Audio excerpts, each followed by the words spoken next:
was a peaceful November morning in Grand Junction, Colorado. The kind of day where life moved quietly until it didn't. Inside a well-kept two-story house, something unthinkable had just happened. A mother, a child gone. The bed was soaked in blood. The jewelry box lay open, its contents scattered across the floor. But there were no signs of forced entry, no shattered windows, no cries for help, only silence. By 4:20 p.m. A shaken man dialed 911. He said he had just come home from work. But what investigators would uncover over the following months would raise one disturbing question.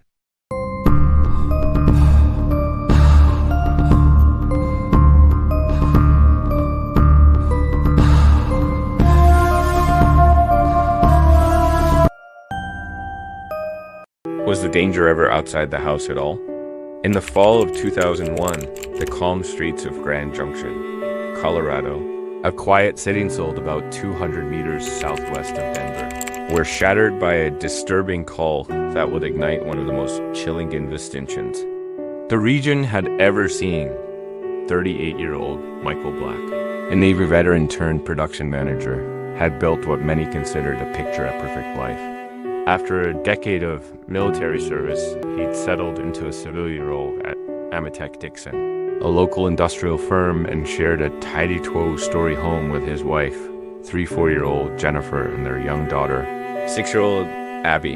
But on the afternoon of November 13th, the illusion of that idyllic life would come crashing down. At 4:20 p.m., Michael dialed 911. He had just returned from work. His voice, reportedly shaking, described a horrifying scene: blood on the bed, items strewn across the floor, and a home eerily empty. His wife and child were gone. Police rushed to the residence with weapons drawn, unsure if a violent intruder might still be inside. Room by room, they cleared the house, but it was silent. No movement, no one there. Just something was wrong. Terribly wrong. In the master bedroom, a large pool of blood stained the sheets. An open jewelry box lay discarded on the floor, its contents scattered, a detail that initially suggested a burglary. Beat officers couldn't shake the feeling that some thing didn't add up. There were no signs of forced entry, no struggle, no trace of Jennifer or Abby anywhere in the home or in the surrounding area. A full-scale search began within hours. Officers, helicopters, divers, and volunteers scoured the nearby forest and swept the Colorado River using sonar. Hospitals were called. Witnesses were questioned, but every lead ended the same way. Nowhere. Neighbors told detectives that nothing unusual had stood out that morning. Michael said he had left for work just before 6 a.m., while Jennifer and Abby were still asleep. He tried calling home during the day, but no one answered. That seemed strange, but not alarming. It wasn't until he returned home that the gravity of the situation struck. Police initially considered the possibility of a home invasion gone wrong, perhaps a robbery that escalated. But as they examined the crime scene more closely, troubling inconsistencies were. Despite the substantial blood found on the bed, there were no blood trails throughout the house, no smears, no footprints, nothing in the hallway or garage. The home felt sterile, almost too clean. Yet inside Jennifer's parked minivan, investigators discovered small drops that appeared to be blood. This finding triggered more questions than answers. If a violent act had occurred in the bedroom and a body or two had been moved to the garage, why was there no visible evidence of that journey? Forensic teams began carefully collating every speck of blood, every print, every fiber. Results would take time. But even in those early hours, detectives were growing uneasy. Something felt staged. As the hours turned into days. The initial sympathy for Michael began to shift. The image of a devoted husband and father, deeply embedded in his church and community, began to fracture under the weight of growing suspicion. Why did the scene lack chaos? Why wasn't the bed soaked in blood? Why were the jewelry items left behind, instead off taken? And what exactly was Michael doing between 6 a.m. and the moment returned home? Within 48 hours of the disappearance, whispers began to circulate. Detectives quiet liar classified the case from a possibly abduction to something far more calculated. Michael appeared on local television, flanked by his mother-in-law, pleading for the return of his wife and daughter. His church rallied behind him, offering prayers, support, and hope. But behind the scenes, investigators were already beginning to view him differently. Not just as a grieving husband, but as a possible suspect. The investigation was no longer just about finding Jennifer and Abby. It was about uncovering the truth buried beneath the surface of a seemingly flawless life, and whether the man who had built it also destroyed a doubt as the investigation dragged on. With no leads, frustration began to mount. Search teams had scoured rivers, highways, and woodland areas. Detectives broadened their efforts, combing through state and federal databases for known kidnappers, predators, or anyone with a history of similar crimes. But the trail remained cold. Another day passed without progress until investigators summoned Michael Black for a second round of questioning. This time, they wanted to dig deeper. Michael was asked to revisit everything: his marriage, Jennifer's habits, their daughter Abby's routines. Investigators wanted to know if there had been any tension, any recent arguments, strange phone calls, outside death threats, or conflicts with co-workers or members of their church. Michael insisted that everything had been normal. He described Jennifer as loving and devoted, their home as peaceful. He denied any knowledge of enemies or incidents that might raise concern. But when pressed on the possibility of infidelity, his answer took a subtle turn. He said he didn't believe. There was another man in Jennifer's life, but admitted he couldn't be entirely sure. That uncertainty would soon take on new weight. While sorting through Jennifer's belongings, detectives opened one of her religious devotionals. Inside, scribbled in the margins, they discovered a handwritten note, seemingly unremarkably at first glance, but the date was significant. It had been written just one day before Jennifer and Abby vanished. The message revealed that instead of going to church that morning, Jennifer had spent time praying with Stanley, seeking guidance for something troubling her. Investigators launched a full inquiry into this mysterious Stanley. Friends, relatives, even fellow churchgoers were questioned. No one knew if a man by that name connected to Jennifer. Then came a revelation. Stanley wasn't a local figure at all. He was Charles Stanley, a nationally broadcast pastor known for his religious television programs. Jennifer had likely been referring to watching one of his sermons. On the broadcast dated just 2 days before the disappearance, Charles Stanley had forcefully condemned adult content and its destructive effect on Christian families. Suddenly, things began to align. As the digital forensics team dug into the Black family computer, they uncovered something unexpected. There was no evidence of Michael having an affair, but there were hundreds of hidden adult images stored deep within hard drive. The content revealed more than casual browsing. It painted a picture of a man struggling with compulsions he had kept secret from his wife. The images alone didn't prove anything, but in the eyes of investigators, they offered a potential motive, especially when viewed alongside another discovery. An unsent email time-stamped 3:58 p.m. on the day Jennifer disappeared just minutes before Michael called 911. In it, he apologized for ruining the day and expressed regret that their problems couldn't be discussed more calmly. The tone was one of tension, not harmony, and it contradicted the narrative Michael had originally shared. Detectives returned to the audio of Michael's emergency call. A troubling detail stood out. Upon entering the house and discovering the blood, Michael never searched the rest of the home, not even Abby's bedroom. It wasn't until the dispatcher specifically asked about his daughter that he went upstairs. The lack of instinctive panic, the absence of a frantic search, did not sit well with the team. Even more curious were the voicemail messages he had left in family's answering machine. 09 particular left around 3:00 p.m. was flashed with anxious urgency. He was already deeply concerned no one was answering. Yet, instead of driving to mere 6 minutes back home, he simply left a message and continued his workday. The inconsistencies were beginning to pile up. Lab results confirmed that the blood found on the bed in Jennifer's car belonged only to her. Abby's DNA was nowhere to be found, and all fingerprints cultic matched only family members' based on the volume of blood loss. Experts concluded that Jennifer likely hadn't survived the attack, but without a body and without any eyewitnesses, police still lacked a definitive proof to make an arrest. Michael remained under quiet surveillance. Officially, he was not charged, but behind the scenes, he had become the prime suspect. 3 months passed. Then, unexpectedly, detectives caught a break, though not one they anticipated. One day, while reviewing surveillance footage from Michael's workplace, they caught him loading office furniture into his vehicle. Chairs, file cabinets, small equipment, all being removed without authorization.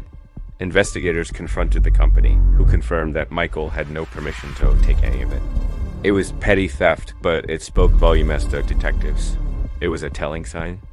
I'm one who could present a facade of honesty while living a very different reality beneath the surface. It was a moment that gave investigators pause. What kind of duplicity resided in the mind of a man who wore faith on his sleeve, yet quietly bent the rules for personal gain? Michael was brought in again. The session stretched into hours. Detective Esprit probing every angle, every inconsistency. They had no bodies, no smoking gun, but they hoped the pressure would cause a fracture in his carefully maintained story. 8 hours into one session, exhausted and emotionally afraid, Michael asked a question that stunned through him. What's the difference between first and second-degree murder? The tone shifted. The mask slipped just for a moment. Investigators leaned in, asking again, where were Jennifer and Abby? But the opening quickly closed. Michael compassed himself, offered nothing new, and the silence returned. But to at least one detective on the case, there was a moment during that questioning, just one, where Michael's voice wavered with something real, something gurned. They believed it was the only glimpse of truth he'd allowed. Still, it changed nothing. 10 hours of interrogation ended without confession. Michael walked out of that station free, but the shadows around him were growing darker. The next morning, officers arrived at Michael's new apartment to follow up on stolen furniture. They knocked. Drones were silenced. Concerned, they called at the building manager. When they entered, what they found sent a chill through the team. Michael lay in the bathtub, wrists cut, the water stained red, but he was still alive. Paramedics rushed him to the hospital, where it was quickly determined that the wounds were superficial. Not a true suicide attempt, but investigators believed a calculated offense, a tactic, a bid for sympathy, and perhaps a distraction. 4 months had passed since Jennifer and Abby vanished. With no new evidence and no bodies, the case stalled. Prosecutors had nothing concrete. Every day that passed without discovery felt like another door quietly closing. Desperate for a breakthrough, authorities launched a massive search operation. In April, over 200 volunteers scummed through terrain, spanning thousands of square miles. They searched forests, ravines, fields, rivers. For 10 straight days, the teams pressed on. They found nothing. The mood was grim. Leads were exhausted. The frustration was palpable. Yet the team refused to let the case go cold. They held on to acquiescent belief. Michael had slipped somewhere, made a mistake, and it was just a matter of time until that mistake revealed itself. That time came, just not in the way anyone expected. Kodash workers from Amatech Dixon recounted something odd about the day Jennifer and Abby disappeared. Michael, a production manager, had been seen taking out the trash, not just once, but repeatedly. It struck them as strange. He never took out the trash. This seemingly minor act took on enormous weight. Investigators began to piece together a theory. What if the bodies had been placed in the company dumpster that day? What if Michael had disposed of them in plain sight and kept an eye on the waste pickup schedule to ensure they were transported to the landfill? The focus shifted. Attention turned toward the Mesa County landfill, a sprawling landscape of industrial waste and decay. Millions of pounds of garbage buried in layers stretching across acres. The task ahead would be monumental, but it was no longer a question of effort. It was now a question of necessity. The answers, they believed, were buried beneath that trash. And this time, they weren't walking away until they found them. They reached out to the landfill Menager, laying out a theory that seemed as improbable as it was disturbing. They believed Michael had used the company dumpster to dispose of his wife's body. The manager hesitated. Digging through millions of pounds of waste was an extraordinary undertaking. But their solve of the investigators swayed him. With modern waste mapping systems and detailed dump logs, they narrowed the search to a 200 by 300 feet section of landfill, 30 feet deep. Still, it was an overwhelming task. Over 1.88 million square feet of compressed, decomposing garbage. On May 13th, the operation began. Heavy equipment tore into the earth, lifting piles of refuse from the layered grave. Volunteers and forensic teams combed through every heap, searching for anything that didn't belong. But the risks were high, the terrain was unstable, the air toxic. And the deeper they went, the more dangerous it became. Days turned into weeks. Landfill revealed only rot and decay. Spirits began to run. Doubt crept in. Then, on the 16th day, the unthinkable happened. From the churned debris, a human leg surfaced, twisted, lifeless, barely intact. The moment froze everyone on site. One investigator later described the chaos that followed as surreal. Grown, men and women running in every direction, overcome with emotion.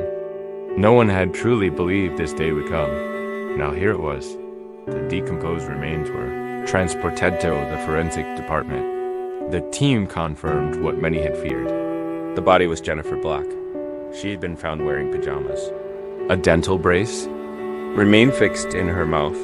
An autopsy confirmed the cause of death. A single gunshot wound to the head fired while she was likely asleep. The next step was inevitable.